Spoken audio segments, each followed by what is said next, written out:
How do you keep a story from being boring? Oh, geez, I'm not sure that I'm the one to ask, you know, because I was watching someone's movie the other day and I was just so inspired by this movie. And that happens a lot. I'll watch some friend's film or some indie film or some foreign film and I'm just like, my God, that is amazing.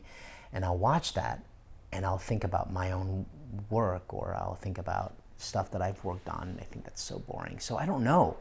I think that when you have so much when you're so close to a project, you know, I think you lose perspective.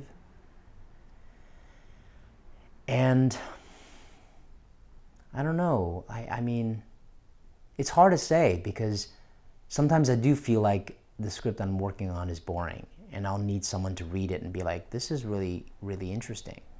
You know, I recently talked with a friend who's interested in kind of, you know, workshopping a play that I did years ago, potentially adapting into a movie. He's, you know, wants to really kind of help me raise money for it.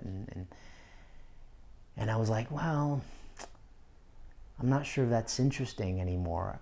And he was like, are you kidding me? It's really, really interesting. So sometimes you need that perspective from someone, you know, to say, this is what is good about it. This is what's not good about it. So you know, I don't know if keeping things boring and not boring is the best job for me to do, I think, you know, because it's so subjective. Yeah, I mean, I can see how, let's say, take Lion movie, which Right. we both love Right. from last year, and we would look at it and say there was probably no moment in the story Right. that was boring to Right. us. Right. And so it's hard to like work on our own stuff when we have that as our sort of, Right. that we're comparing our work to. Right.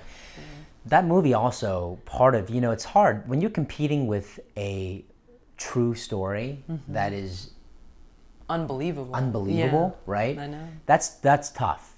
You know, that's always the case when you're kind of competing with that, you know. So I think if someone wrote that script and asked the studio to make it, they would be like, this is crazy. This is impossible.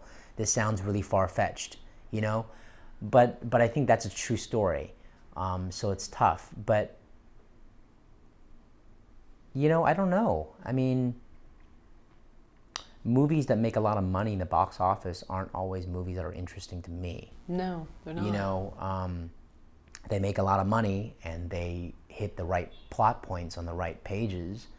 But for me, sometimes they're boring, you know? So I think that is somewhat subjective, you know? Whereas maybe an art house film, would there be more room for a character to have like some extreme highs and lows? What do you think it is? Because it seems like with a lot of the studio films lately, Right. it's maybe they keep it so light. Maybe I'm wrong. I don't know. Yeah. I don't see a lot of studio films. So, what do you think it is that doesn't keep your attention? Whereas maybe these art house films, these foreign films that you love, Right. Ingmar Bergman, somebody that Right. just really like, wow, you don't even have to understand what they're saying Right. to be like so captivated by that Right. scene, you know? You know, I also think I think a film really needs an audience. You know, I think there's the process of the filmmaker making the film, you know, and then I think there's the second part where the audience is experiencing the film, you know, and so if someone makes a incredibly sad movie that is incredibly difficult to market, and then it plays in a theater, and there's that one person who's going through an incredibly sad day, and he walks into that theater on a rainy day and buys one ticket and watches that movie in a dark theater and is profoundly impacted by that film, right? There is an interesting value in that, even if that film, you know, I don't know, is having a hard time getting, you know, making money. So I don't know. I think what I sense is that there should be a lot of different kinds of films out there, different storytellers, different kind of budgets and different kinds of approaches to storytelling, because I think that's what it should be. There are different kinds of people. There are different kinds of moods.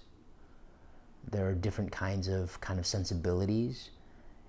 And I just hope that, you know, the Hollywood kind of like market is not steering us towards, you know, one flavor for everybody, you know, and no room for any other flavors. You know, I think that's the ideal. The ideal is that you can walk into the marketplace and there's like 15, 20 different flavors. There maybe isn't one that's making $700 billion, but there's different kinds of flavors, and you can kind of have access to all of them.